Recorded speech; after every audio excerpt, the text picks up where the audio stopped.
L'opposition de la Côte d'Ivoire restera l'opposition la plus maudite de l'histoire de ce pays. Dès que je n'endors pas, panel sur panel, oh papa Douadja, oh papa Douadja, oh papa, je touche du bois. 100 ans sur la vie du président de la République de Côte d'Ivoire, son excellence, le président Alassane Ouattara, meilleur président de tous les temps de la Côte d'Ivoire. Et vous-même, vous sautez dans Magnan. Vous sautez dans sa dépense. Non, venez nous donner la preuve qu'il est encore vivant. Si vous vous dites qu'il a déjà, ça veut dire que le fauteuil, il est vide. Le fauteuil présidentiel, ça veut dire qu'il est vide. Mais venez vous asseoir. On vérifie quelque chose. Je prends un exemple que ce que vous dites, c'est vrai. Vous dites que papa doit déjà. Ok, supposons que Dieu a rappelé son serviteur. Et la Côte d'Ivoire est toujours stable. Il n'y a pas de trouble dans le pays. L'administration fonctionne. Mais ça veut dire que RHDP là, c'est un pouvoir qui est béni par Dieu. C'est-à-dire sans même papa adorer, comme ils sont en train de gérer le pays. Le pays est doux, le pays est calme, le pays est tranquille. Maintenant, vous vous dites qu'il a déjà. Et vous dites que nous, on n'a qu'à apporter la preuve qu'il est vivant. Non, non, on n'apporte pas preuve. Non, non. Le pays, ça fait depuis qu'il est venu, ça chaud au pouvoir là. Ça fait au moins 47 000 fois que vous dites que Villers a déjà. Maintenant, on dit, si vous dites qu'il a déjà, le fauteuil présidentiel là, oui. Allez vous asseoir dessus. Mais prenez la direction du palais présidentiel pour aller vous asseoir.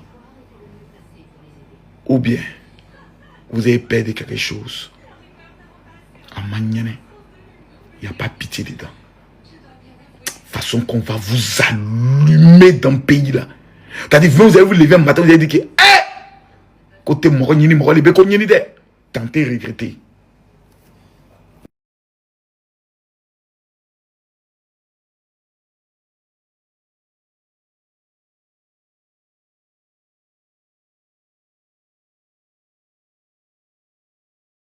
Shalom à tous.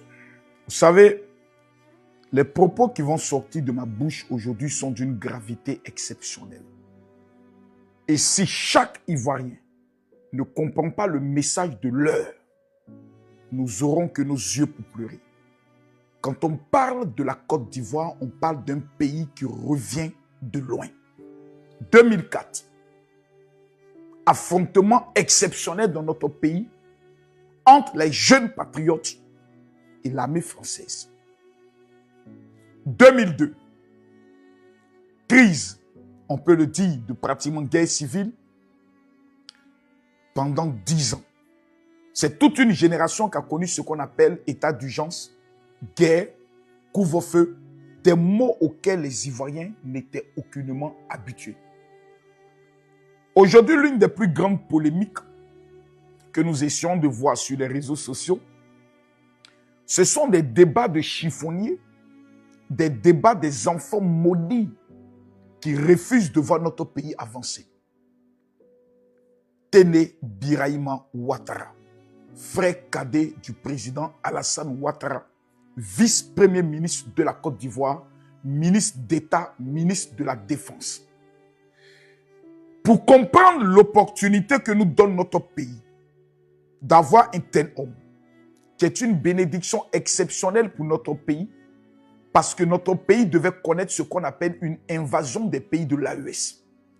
Tout était programmé, financé, planifié, orchestré, dirigé de main de maître par Ibrahim Traoré, qui est au niveau du Burkina, conseiller dans l'ombre et planificateur de Soro Kibafori Guillaume, qui, si vous ne le savez pas, a été mis en contact un jour dans sa vie avec le président Alassane Ouattara grâce à la bonne volonté et au grand cœur de l'homme qui aujourd'hui est coopté par la majorité des Ivoiriens à devenir le futur président de la République de Côte d'Ivoire, Téné Birahima Ouattara, vice-premier ministre de la République de Côte d'Ivoire.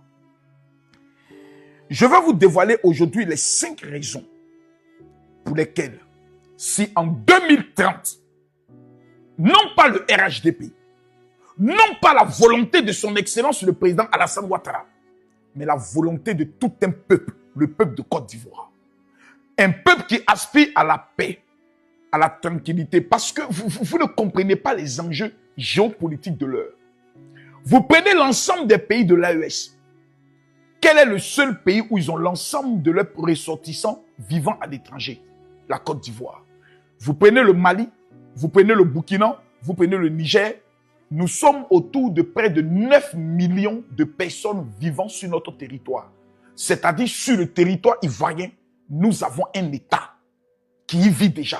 Les ressortissants de l'AES composent à eux seuls un État dans notre pays. Le Congo que j'ai eu l'opportunité de visiter fait 342 000 km² si je me trompe. La Côte d'Ivoire fait 322 000 km². Vous savez, la population du Congo est à combien? 8 millions. Donc plutôt, excusez-moi, 6 millions d'habitants. On va dire en voisinant maintenant les 7 millions. Donc 5 millions de véritables Congolais. Ils vivent sur un territoire qui est plus grand que la Côte d'Ivoire. Un territoire qui ressemble à la Côte d'Ivoire dans plusieurs dimensions. Nous avons un territoire plus réduit. 322 000 km². Sur notre territoire, nous hébergeons une population qui est plus nombreuse que la population du Congo. Ce qui veut dire que nous soyons honnêtes avec nous-mêmes. L'AES est ce qu'ils sont. Le Mali, le Burkina et le Niger, grâce au paradis de l'Afrique de l'Ouest, qui est la Côte d'Ivoire. Nous disposons de 2 ports.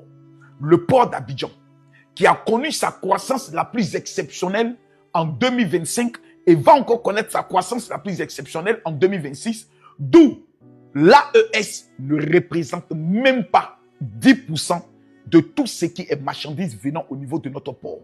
Mais quand vous écoutez les gens sur les réseaux sociaux, ils essayent de manipuler l'opinion en faisant croire que le port d'Abidjan est un port qui est spécialement dédié au niveau de l'AES. C'est un mensonge parce que ce sont des pays exceptionnellement pauvres. Le budget de la Côte d'Ivoire fait le budget de ces pays, je peux le dire même, à plusieurs dizaines de millions d'euros de différence.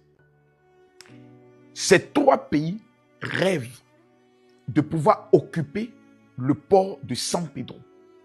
Le deal secret qu'ils ont eu à tisser avec le plus grand rebelle de la Côte d'Ivoire, l'enfant le plus maudit de la nation ivoirienne qui est Soro Guillaume, c'est aidez-moi à réaliser un coup d'État en Côte d'Ivoire et je vous céderai le port de San Pedro. Le ministre d'État, je peux le dire, vice-premier ministre de la République de Côte d'Ivoire, ministre de la Défense, Téné Birahima Ouattara, en tant qu'un sécurocrate des plus exceptionnels, un leader charismatique qui a dirigé l'armée de Côte d'Ivoire, dirigé la gendarmerie de Côte d'Ivoire et la police nationale, être à la tête de toutes ces forces de défense et de sécurité. Si tu n'es pas un leader né, cela est impossible. Quand nous savons que plusieurs personnes qui ont été dans la rébellion ont rejoint l'armée de Côte d'Ivoire en vue de se mettre au service de la nation ivoirienne. Ne peut diriger l'armée de Côte d'Ivoire qui veut, mais peut diriger l'armée de Côte d'Ivoire qui peut. Nous avons aujourd'hui un système de renseignement qui fait en sorte que toutes les tentatives de déstabilisation de la Côte d'Ivoire, on ne voit jamais l'armée dehors.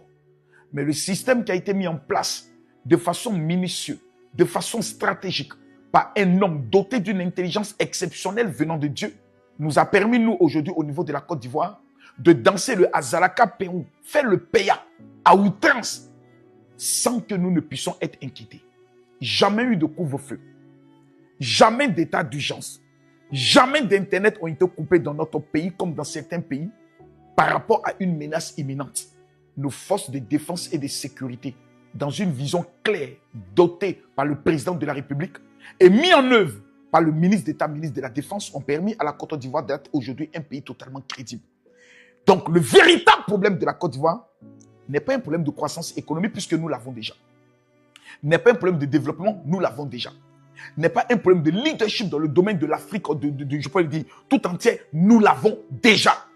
Mais notre problème est un problème de sécurité. La question maintenant est de savoir, l'héritier que doit nous donner le président de la République, c'est-à-dire le futur chef de l'État, en 2030, doit-il être un économiste simple? Je ne pense pas. Parce que nous avons déjà en Côte d'Ivoire une équipe exceptionnelle d'experts en économie, un gouvernement qui fonctionne Mais nous avons besoin d'un véritable leader, conscient de la menace extérieure, conscient du leadership de la Côte d'Ivoire. Un leader qui ne traîne aucune casserole. Un leader qui est doté d'une intelligence et d'une politesse vis-à-vis du peuple. Un leader qui a la capacité de rassembler. Un leader donc qui n'est pas, je peux le dire, vicieux sur le plan politique, à voir son nom être mêlé à certains scandales ou à certains, je peux le dire, certaines manières de parler qui ne représentent pas un rassembleur. Un homme capable de rassembler toute la Côte d'Ivoire, peu importe les différences ethniques. Cet homme, nous l'avons trouvé. Cet homme porte dans son sang le sang de celui qui a sauvé notre pays, qui est le président Alassane Ouattara. Téné Birahima Ouattara. J'aimerais m'adresser au vice-premier ministre, ministre de la Défense. Si vous refusez d'accomplir la volonté pour laquelle Dieu vous a mis sur cette terre, qui est de succéder à votre frère, nous, peuple de Côte d'Ivoire, allons utiliser tous les moyens pour vous l'obliger. Au-delà de cela, la première raison pour laquelle cet homme doit diriger la Côte d'Ivoire, je l'ai dit, c'est d'abord l'éducation. Le ministre d'État Téné Birahima est un homme d'une discrétion incomparable. Non pas parce qu'il ne veut pas parler, parce qu'il est doté d'une éducation royale qui fait en sorte qu'il a la capacité de respecter ce qu'on appelle la vie humaine. Tous les officiers que je connais, lorsqu'ils vous parlent du ministre d'État, ministre de la Défense, le premier mot qui revient, il aime l'homme, il respecte l'homme. Ce n'est pas l'homme dictateur qui donnera des instructions, mais c'est l'homme qui est à l'écoute, qui rassemble, qui demande à ce qu'on trouve toujours un palliatif afin de pouvoir avancer dans le domaine de la Côte d'Ivoire. Numéro 2, c'est son intelligence. Téné Birahima Ouattara, pour tous ceux qui connaissent sa biographie, n'est pas celui que le président Alassane Ouattara est allé prendre dans une plantation et dit « Viens être mon frère, suis-moi ». Non, il est celui qui a fait d'abord ses preuves, que ce soit au niveau de la Banque Atlantique. Il est celui qui a fait ses preuves, que ce soit sur le plan politique avec un parcours empreinte d'aucune tâche. Cet homme prend la région, je pouvais le dire, du Tcholoko. Nous constatons une transformation totale et radicale. Les villes de Ferkessédougou, de Congo peuvent témoigner de la marque de cet homme de grandeur. La troisième raison pour laquelle le peuple de Côte d'Ivoire doit s'unir comme un seul homme, au-delà des partis politiques, autour de l'homme qu'on appelle Téné Birahima Ouattara, mesdames, mesdemoiselles et messieurs, c'est son cœur. La générosité de cet homme est sans limite. Ce n'est ni une générosité qui tape les tambours, mais une générosité discrète. La Côte d'Ivoire a besoin d'un homme qui aime les Ivoiriens, qui croit en Dieu, qui craint Dieu et qui est capable de pouvoir accompagner la Côte d'Ivoire dans son véritable plan de développement pour lequel nous ne devons pas reculer. Si nous confions notre pays à un abruti, à un homme qui a des fantasmes sexuels, qui est lié à la sexualité, nous sommes foutus. Et nous avons connu dans notre histoire des dirigeants arrogants, des dirigeants sexuels. Nous savons ce que nous avons payé comme prix. Aujourd'hui, M. Téné Birahima Ouattara, ministre d'État, vice-premier ministre, est la plus grande chance de notre pays pour la cinquième raison que je prendrai le soin de le dire, c'est son profond respect de Dieu, des hommes de Dieu et de ceux qui souffrent. Quand vous regardez de la manière dont cet homme a pris le soin de se battre pour que notre pays ne puisse pas connaître ce qu'on appelle la déchéance au niveau de la sécurité, cet homme a un profond de la vie, plutôt du respect de la vie humaine qui est sacrée pour lui. Mesdames, mesdemoiselles et messieurs, plusieurs personnes me diront, la Côte d'Ivoire n'est pas un royaume. Quand vous allez aux États-Unis, vous connaissez ce qu'on appelle la famille des Kennedy, qui est une famille dont le frère ayant dirigé, le frère ayant eu aussi des aspirations, voulait diriger les États-Unis d'Amérique. Il existe des familles qui portent un mandat royal sur eux. Des familles qui sont déterminées à servir le pays. Moi, Kami Makosso, de tous les hommes politiques que j'ai connus, capables de pouvoir diriger ce pays, à ce jour, le numéro 1 pour ma sécurité, pour ma tranquillité, pour ma paix et pour la cohésion pacifique de notre pays, c'est Téné Birahima Ouattara. Tous ceux que nous connaissons aujourd'hui au pouvoir, que ce soit les présidents de telle institution, ministres de temps et autres, sont ce qu'ils sont aujourd'hui parce qu'il existe un homme qui s'appelle Alassane Ouattara, à qui ils doivent tout. Je répète encore parce que les mots ont un sens. Parce qu'aujourd'hui, certaines personnes vont connaître l'élévation et leur entourage commenceront à les monter. Ah non, toi tu peux. Donc toi tu as tous les atouts. C'est faux. Tu n'es absolument rien. C'est parce qu'il existait un homme dont le tombeau de sa mère a été profané, dont sa vie a été humiliée depuis 1993, qu'il a résisté, qu'il s'est battu, qu'il a convaincu les Ivoiriens. Et par son aura, la grâce qui suit sa vie a été répandue sur certaines personnes parce qu'il leur a fait confiance de les imposer et de les mettre dans son gouvernement. Sans Alassane Ouattara, certaines personnes aujourd'hui, je vous le dis à coup sûr, seraient dans un anonymat exceptionnel. Le peuple de Côte d'Ivoire doit beaucoup au président Alassane Ouattara. La seule manière de lui dire merci, ce serait qu'il nous propose un héritier digne. Et celui que nous avons constaté autour de lui, qui a une loyauté indéfectible, qui ne prend pas son titre de frère d'eux dans le but de s'imposer et dans le but de manquer de respect à quiconque, qui est d'une politesse et d'une discrétion incroyable, c'est Téné Birahima Ouattara. Si cet homme, nous le vomissons, si cet homme, nous le combattons, c'est-à-dire, nous sommes en train de remettre les armes entre les pays jaloux de la Côte d'Ivoire dans le but de venir nous égorger pendant toute une nuit. Peuple de Côte d'Ivoire, jeunesse de Côte d'Ivoire, nous avons cherché, nous avons trouvé celui qui pourra remplacer dignement notre président, celui à qui nous devons un éternel remerciement, Alassane Ouattara. Mesdames, Mesdemoiselles et Messieurs, que Dieu bénisse la Côte d'Ivoire, que Dieu bénisse son Excellence le président Alassane Ouattara et que Dieu bénisse le vice-premier ministre Téné Birahima Ouattara. Je vous remercie.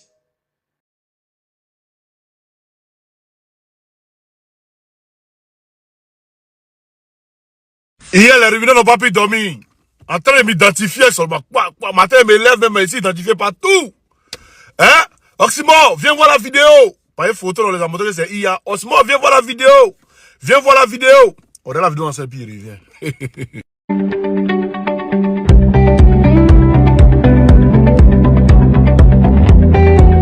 Je suis à Abidjan pour plusieurs raisons. Avec le président, une visite de courtoisie, c'est toujours pour moi un bonheur de pouvoir échanger avec le chef de l'État sur la relation bilatérale entre l'OIF et la Côte d'Ivoire, un pays très actif de l'espace francophone. Vous savez également que nous sommes en plein Massa, ici à Abidjan, avec la ministre de la Culture et de la Francophonie. Un programme que l'OIF apprécie et soutient depuis de nombreuses années. Évidemment, toujours avec le chef de l'État, à l'occasion de parler des turbulences dans le monde, des turbulences aussi sur notre continent. Et j'ai saisi cette occasion aussi pour le mettre à jour sur les préparatifs du sommet des chefs d'État de la francophonie qui se tiendra au Cambodge à la mi-novembre cette année. Il a joué l'entièreté de la vidéo. En aucun cas, on attend Dramane parler ici. En aucun cas. D'accord. Maintenant, il va jouer une vidéo où Dramane recevait cette même dame-là. On va voir s'il a parlé ou bien n'a pas parlé. On regarde et puis il revient. De la francophonie ont constitué le menu des échanges. D'accueillir notre sœur de l'Organisation internationale de la francophonie, que nous connaissons bien, puisqu'elle a été ministre des Affaires étrangères du Rwanda et également elle a vécu de nombreuses années en Côte d'Ivoire. Donc, ma sœur, c'est un plaisir de vous accueillir. Merci beaucoup. Je vous laisse la parole. Merci beaucoup, Monsieur le Président. Je suis effectivement ici en Côte d'Ivoire pour une visite de travail de 2 jours. Tenez à m'entretenir avec le Président de la République. Voilà, on voit que sur la deuxième vidéo, Dramane il parle et il passe la parole à la dame. Mais sur la première vidéo, il n'a pas parlé. Donc, on aimerait vous poser une question. Il est devenu bobo ou bien c'est comment? Il est devenu bobo ou bien c'est comment? Regardez cette vidéo de Donald Trump ici. On va regarder ensemble et puis il revient.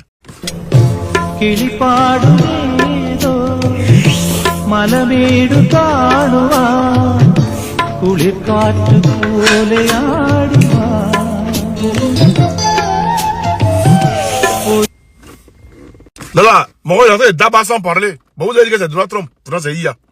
Et même, alors dans la vue du sujet, Quand on a vu cette vidéo de la Zawad en Côte d'Ivoire, la vidéo de la Zawad qu'on a vu en Côte d'Ivoire, je vous présente la vidéo ici. Regardez sa vidéo. Ceux qui ne sont pas abonnés, abonnez-vous, partagez cette vidéo et puis likez dans tout le groupe. Voilà. On regarde la vidéo de la Zawad et puis il revient.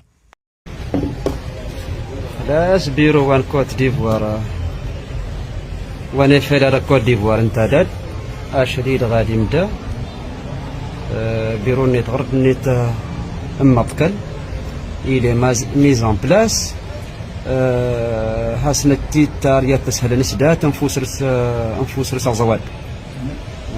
السلام عليكم ورحمه الله. Malgré même qu'ils ont mis sur les pages Facebook officielles, mais le porte-parole du gouvernement est sorti ici. Hein? Il est sorti ici. On va écouter ce qu'il nous a dit quand il est sorti.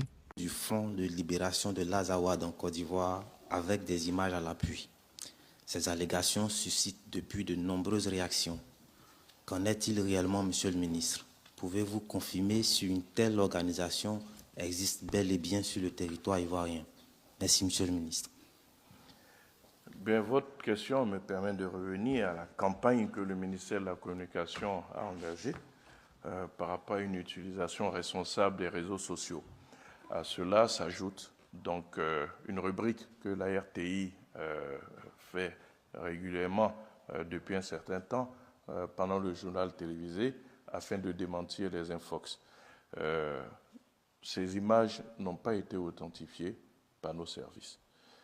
Beaucoup ont prétendu que c'était en Côte d'Ivoire, mais rien ne permet de dire que c'est en Côte d'Ivoire. Vous savez très bien qu'avec les images, on peut tout dire, mais vous savez également qu'aujourd'hui, avec l'intelligence artificielle générative, on peut tout créer, notamment des deepfakes. C'est lui qui nous a dit qu'avec l'intelligence artificielle, on peut tout créer, notamment des deepfakes. Hein? Donc on fasse attention, c'est lui qui nous a dit le porte-parole du gouvernement. Donc nous, quand on dit, c'est Draman est bel et bien là. Pourquoi quand il y a les cérémonies officielles où il y a Djamana là, il n'est pas là-bas? Pourquoi? Et puis pourquoi même les gens n'arrivent pas à le filmer de chez lui à la présidence? Pourquoi les gens n'arrivent pas à le filmer? Ou bien quand il descend, pourquoi les gens n'arrivent pas à le filmer pour mettre de la manière? Hier ils ont filmé sa femme pour mettre sur internet comme ça là. Voilà, ça c'est hier ils ont filmé sa femme.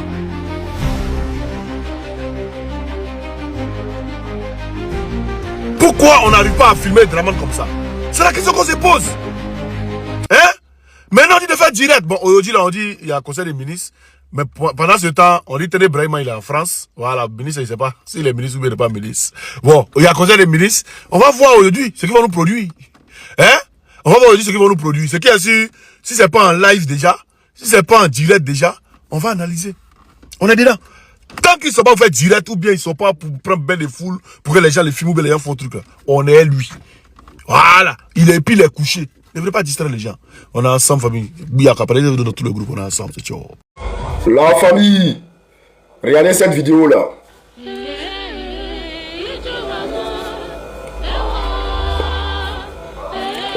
Yako, madame. Yako. Alors, chef frère, chers camarades. Chef frère, chers camarades.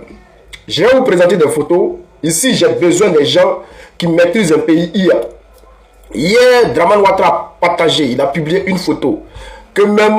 Une photo même que la page officielle du gouvernement n'a pas publié. Parce que quand ils ont vu ça là, eux-mêmes là, ils se sont dit que ah, ça là, si on publie ça là, les soldats des Babo là, ils vont nous allumer mal, mauvais. Donc ils ne vont pas publier. Donc qu'est-ce qui s'est passé? Ils ont laissé la photo. Malheureusement, le gars qui gère la page de Draman Ouattara, l'administrateur, il n'a pas compris. Il a pris la photo, il a mis ça sur la page de Draman Ouattara. Allez-y vérifier par vous-même. Regardez cette photo là.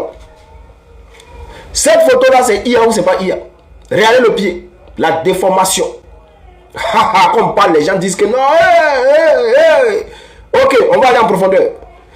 Regardez cette photo là. Ça, j'ai fait la capture d'écran dans la vidéo du gouvernement. J'ai pris la photo. J'ai fait capture d'écran dans la vidéo que le gouvernement même a publiée.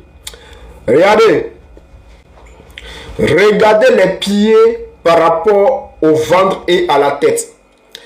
Ce n'est pas conforme. Pour ceux qui maîtrisent IA, dites-moi. Parce qu'il y a des gens ici qui sont moqués de Guillaume Soro. Il y a des gens ici qui se sont moqués de Guillaume Soro. Vous-même regardez les pieds et puis regardez le ventre. Regardez les bras, regardez la tête. Ce n'est pas conforme. C'est comme si le mec là, il est malade, il a maigri, le ventre grossit, la tête grossit. C'est bizarre, ce n'est pas conforme. Pour ceux qui maîtrisent IA, ils me diront, ah peut-être c'est IA, ou bien, si ce n'est pas IA, c'est que le gars il est malade. Très malade. Alors, chers frères, maintenant on ne parle plus trop.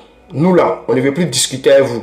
Si vous pensez que c'est vrai, c'est vous qui voyez. Si vous voyez que c'est IA, c'est vous qui voyez. En tout cas, nous là, on était de passage. Moi, tout ce que je peux dire aux Ivoiriens, c'est que restez serein, restez concentrés. C'est Dieu qui a le dernier mot. Et puis cette histoire de Moa Adja, Moa n'a pas Adja là, restez concentrés dessus. Voilà, eux-mêmes là, personne ne va venir leur demander pardon. Eux-mêmes vont se lever tout seuls. Ils vont venir nous expliquer un bon matin. Ah, cher peuple du Côte d'Ivoire, on va vous annoncer une nouvelle qui n'est pas... Et puis ils vont parler seuls. Nous là, on ne va pas dire à quelqu'un de venir parler. Nous là, on est là seulement pour dénoncer. On est là pour alerter le peuple. On est là pour montrer au peuple ce que le peuple ne peut pas voir à l'œil nu. Donc nous, on est là pour faire le travail pour le peuple. Donc, chers frères ivoiriens, abonnez-vous, partagez, likez, on est ensemble. C'est nous dans la télécommande actuellement là. On vous demande Draman est où? Vous tergiversez, vous tournez en rond, vous nous sortez des trucs. Hein? Bon, on va écouter, on va voir cette image là. Quand Abidjan.net a mis sa page, hein? On regarde d'abord. Première image. Là, ils ont changé un peu où Draman a mis sa main comme ça. Mais ça l'empêche de rester à Palia. Bon, regardez ce qu'il a fait ici. Où il a fait ses deux doigts quoi. Bon, ça c'est moi qui ai fait ici. Regardez encore où il s'est mis un passeport ou quoi dans sa main. Ben, vous voyez ça, il a changé par statut. Donc, arrêtez de distraire les gens. Et puis, pourquoi avoir gagné c'est même habillé pour toujours même? Hein? Ou bien il a changé ça par centaine ou bien par douzaine. On comprend pas.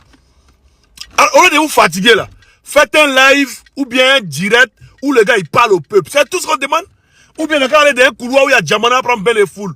C'est tout ce qu'on demande. Hein? Parce que le porte-parole du gouvernement nous a dit ceci. Donc, écoutez. L'intelligence artificielle générative, on peut tout créer, notamment des deepfakes. Voilà, il nous a dit de faire attention à l'utilisation de l'IA. Donc on fait très attention à l'utilisation de l'intelligence artificielle. Donc faites très attention. Parce qu'on sait qu'avec l'intelligence artificielle, on peut tout créer. On le sait. Donc arrêtez de nous distraire. On dit on fait un direct propre, colo, yere, didi. Ou bien RT, c'est plus faire direct. NCI, c'est plus faire direct. Live TV, c'est plus faire direct. Hein? Et moi, c'est Faforona là.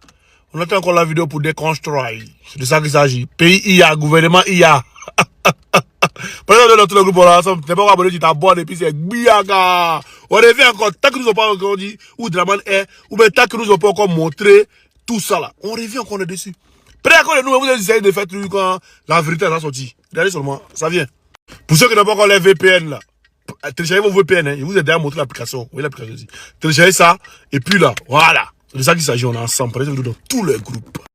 Alors, la première question qui vient à l'esprit quand on parle de la Côte d'Ivoire, de ce début de 4e mandat d'Alassane Ouattara, c'est où est passé Alassane Ouattara? Le dernier conseil des ministres en Côte d'Ivoire a eu lieu au début du mois de mars. Nous sommes à la fin du mois de mars. C'est pas très habituel dans ce pays. On n'est pas au Cameroun de Paul Biya. Et on se demande où est passé le président de la République. On se dit que ce n'est pas tout à fait dans les usages du locataire du palais du Plateau. Surtout que tout le monde sait que Alassane Ouattara est un féru de communication et qu'il met à profit tout ce qui peut exister pour se mettre en valeur. Je prends le dernier exemple, c'était hier, le vice-président de la Suisse, c'était Abidjan, qui a été président de la Suisse avant. Il est reçu par Timoko, le vice-président, mais à aucun moment on aperçoit Ouattara d'une façon ou d'une autre, qui serait venu saluer un hôte quand même important d'un pays qui compte, et c'est pas à l'image de Ouattara. D'autres exemples, il y a le Conseil des ministres dans le portail du gouvernement, pour le Conseil des ministres qui est prévu. On parle du vice-président, on parle du Premier ministre, Begrimandé, mais on ne parle pas de Ouattara. Et quand on va sur le portail de la présidence de la République, sur le mois de mars, c'est le vide absolu dans les événements du président. Et on sait que Alassane Ouattara est venu de façon assez urgente à Paris le 18 mars, et depuis le 18 mars, la trace du président disparaît un petit peu dans les limbes. On ne sait pas exactement bien. Alors, on ne va pas spéculer pour spéculer sur la santé du président, et je pense qu'au niveau politique, il faut plutôt s'appuyer sur des faits politiques et sur des idées, et c'est pas la volonté du président Gbagbo de prendre avantage de la situation personnelle, privée, éventuellement de santé de Ouattara, mais par rapport au pays, ça commence à poser un certain nombre de questions.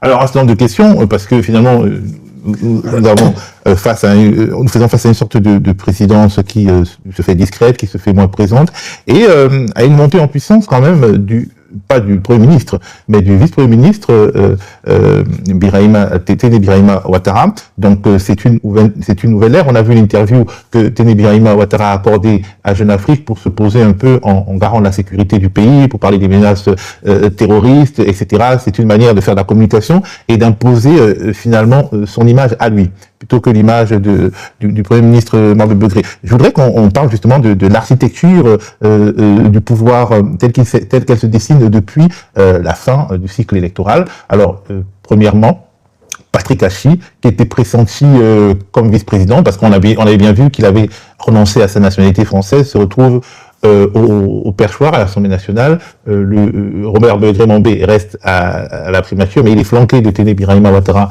qui le lâche pas et qui d'ailleurs est plus visible et auquel on réfère plus aujourd'hui qu'au Premier ministre. Le vice-président est dans les limbes, il n'a pas été reconduit alors que le cycle électoral qui donnait sa légitimité est passé, mais il n'a pas été reconduit.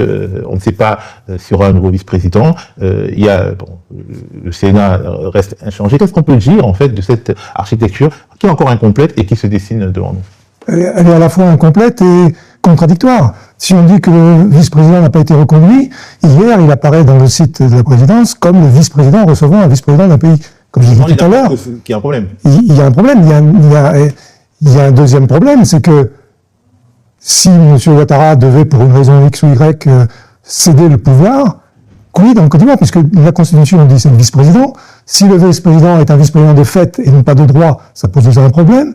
Et dans ce cadre-là, quelle est la solution, le plan B? Est-ce que c'est le président de l'Assemblée nationale avec une élection dans les 45 jours? Est-ce que c'est une prise de pouvoir d'un monsieur qui justifiera son surnom? Quand on l'appelle photocopie, si on n'a pas l'original, on prend la photocopie. Bon, c'est un peu léger pour mettre en place une succession d'un président qui est là depuis 2011 et qui a été réélu dans les conditions que tout le monde connaît, qui sont des conditions illégales depuis le 3e mandat. Et aujourd'hui, M. Ouattara terminerait un mandat où, pendant le cours de ce dernier mandat illégal, ferait en sorte qu'il y ait une passerelle vers un successeur dans des conditions qui seraient elles-mêmes anticonstitutionnelles pour la Côte d'Ivoire. Ou pas, mais aujourd'hui, on n'a aucune visibilité. On est dans un brouillard absolu. Et à l'intérieur du système, je ne sais pas comment les forces à l'intérieur, on parlait d'Hachi tout à l'heure, mais Patrick Hachi, par rapport à la base politique et d'origine, je ne veux pas employer le terme ethnique, mais régional pour être discret, M. Hachi, il est en dehors des clous. Pas lui tout seul, d'ailleurs, à Djoumani, c'est la même chose, parce qu'ils ne sont pas d'une certaine origine, et c'est pas moi qui le dis, c'est même les gens qui sont dans l'entourage de Ouattara, qui l'ont dit en plusieurs occasions ces dernières années. Donc là, on est dans un flou absolu, qui est dommageable au pays, et l'opinion publique, en général, est dans une espèce d'expectative, dans une position aussi sur le plan économique qui rend fragile l'ensemble du pays et des populations. Je pense d'abord au cacao, mais il y a plein d'autres domaines dans lesquels la population ivoirienne ne se retrouve plus. Revenons quand même sur le jeu de chaises musicales, les nominations. Est-ce qu'elles sont surprenantes? Est-ce que le fait que Patrick Hachi soit plutôt au perchoir, que Robert Begré-Mambé soit toujours là, mais accompagné, est-ce que c'est surprenant pour un observateur ancien de la scène politique ivoirienne? Pour moi, depuis quelques années, plus rien ne me surprend, surtout dans la logique, entre guillemets, de Ouattara. Et les gens, que vous citez, que ce soit Mambé ou Hachi, ce sont des gens qui ont évolué, d'ailleurs déjà sous l'époque Gbagbo, et jusqu'à aujourd'hui, parce qu'il faut se rappeler que Patrick Hachi a été le premier porte-parole du gouvernement Gbagbo en 2000. Quand Gbagbo a été élu en octobre 2000, il a formé un gouvernement, et le premier porte-parole du gouvernement a été Patrick Hachi, qui venait du PDCI, à qui il avait donné d'ailleurs un poste très important dans le ministère, puisqu'il était ministre des infrastructures économiques, qui est un des plus gros postes dans le gouvernement ivoirien. Et d'ailleurs, ça avait à l'époque créé certains problèmes dans l'entourage du président, dans la vieille garde du FPI, qui voyait d'un mauvais œil quelqu'un qui venait de l'extérieur et qui était déjà propulsé, si on peut dire, à un poste très élevé dès l'ouverture de la mandature de Gbagbo. Et quand on voit l'évolution de Patrick Hachi depuis, on s'aperçoit que c'est un monsieur qui est corvéable à merci, et qui ne sera pas une opposition naturelle, forte, aux décisions de Ouattara ou du clan fermé des Ouattara. Donc il est hors des schémas de succession. Je pense qu'il est en faire-valoir, qu'il n'a aucune possibilité de s'imposer lui-même, qu'il n'en a pas la capacité, disons, au niveau personnel, d'avoir la volonté de le faire.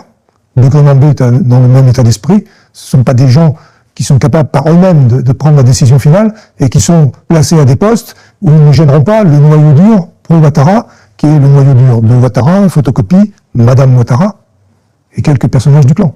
C'est-à-dire? Bon, il y a quelques jeunes du RDR, le RHDP est une coquille grand public, Mamadou Touré, Cissé Bakongo, et plus beaucoup d'autres, puisque malheureusement, un certain nombre ont disparu dans les dernières années, à commencer par Madougou et Soumaoro. Donc aujourd'hui, et Ahmed Bakayoko, bien sûr, parce que là, lui avait la capacité personnelle d'éventuellement s'opposer dans son intérêt propre. Alors donc voilà, ce sont des choix qui ont été faits, si je comprends, suivez au bout de cette analyse, pour maintenir intactes les capacités de mouvement du clan rapproché du président ivoirien. On remarque également en ce début de quinquennat des disgrâces, et la disgrâce la plus éclatante, c'est celle de Adama Bektogo, qui est certes réélu, élu député du Bougon, ce qui n'allait absolument pas de soi, mais qui perd le perchoir et qui fait face à des poursuites judiciaires et également à des poursuites fiscales. Est-ce qu'on peut dire que c'est une étoile qui s'éteint, qui pâlit et que c'est un des candidats à la succession qui a reçu un croche-pied et qui est à terre? Pour moi, Bektogo, dans ma tête, le problème est réglé depuis janvier 2000. En janvier 2000, je sors du bureau du général Gay et je croise un monsieur qui me dit « Vous avez vu le général, etc. » et qui me tend sa carte de visite. Et je fais pas très attention à ce moment-là. Je prends la carte, je lui laisse mon numéro de téléphone parce qu'il a insisté un petit peu, et je retourne vers la voiture de la personne qui m'avait accompagné à la primature, où Gay se logeait à l'époque, au début 2000, il s'était pas encore installé au palais. Et en chemin, je montre la carte à mon ami, qui me dit « Mais c'est Adama Bektogo, j'ai grandi avec lui au quartier d'Allas à Adjamé, c'est un petit bandit des rues, etc. » Et ce Bektogo m'appelle 2-3 jours après pour m'inviter à déjeuner à la tour de l'hôtel Ivoire au toit d'Abidjan. Et je dis à mon ami, viens avec moi, parce que toi tu le connais, je connais pas du tout ce monsieur, je veux pas qu'il me raconte des histoires et tout. Et en arrivant au toit d'Abidjan, je vois ce monsieur Bektogo assis dans un canapé avec la bouteille de champagne ouverte, les verres remplis, un cigare au bec, et qui m'attend de façon très docte, et qui me dit, monsieur Houdin, qu'est-ce qu'on peut faire ensemble? Dès que j'ai vu la scène, je lui ai tendu la main, je dis, monsieur, nous ne ferons jamais rien ensemble. Je me suis retourné, j'ai pris l'ascenseur, je suis parti. Voilà, pour moi, Bektogo, ce jour-là, c'était le début et la fin. Et pour moi, le mystère de ce monsieur, c'est qu'il ait été capable d'atteindre les postes